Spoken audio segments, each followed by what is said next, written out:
नमस्कार देखंतु आज आम नदीर गेंगुड़ी नदी की जो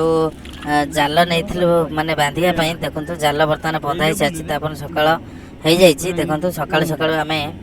जाल रु माछ छड़ाऊँ दीर्घ 10 ରୁ 12 घंटा हम जाल पानी रे बंधा जाइथिला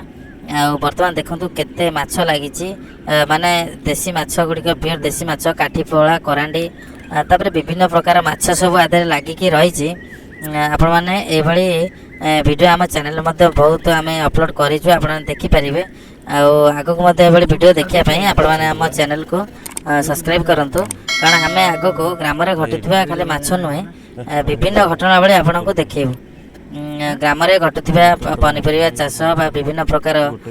पर्वपर्वाणी देखू ग्राम होता विभिन्न प्रकार माने माने जिते सब जीवजंतु को नहीं माकड़ नेवला विभिन्न प्रकार जीवजंतु आम देखू केते प्रकार सब माछ लगी माने माने गोटे प्रकार माने गोटे साइज माछ एका साइज माछ पाखापाखि 50 ରୁ 100 ग्राम भितर हेबे तो बहुत माछ लगी आप देखिपे भाई आम गोटे पर गोटे माछ को छड़ाऊँ आप देखो गोटे जगार केते माछ लगी ये पूरा प्योर देसी माछ आप देखो देखो गोटे जगार पाखापाखि 5-6टी ऊपर अधिक माछ लगी भाई आम देखो सब देखो केते माछ लगी गोटे जगार आप देखो कोहला ये सब पोहला काठी पोहला जो अच्छी काठी पोहलार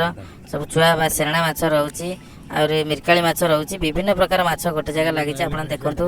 माने देखापी आनंद लगुच देखापी ये गोटे माछ माने खुशी लगुच आप देखु कोहले माछ हाथ में पड़ी भाई आम माछ गुड़ी सब गोटे पर गोटे छड़े शेष में आप देखिए केते माछ पड़ी जालटी पाखापाखि माने माने पाखापाखि 70 ରୁ 80 फुट ऊपर हम बंधा जाइए केते माछ लगी आप देखते शेष पर्यंत वीडियोटी देखु आ वीडियोटी किपरि लगिला तले कमेंट रे लिखंतु देखु आम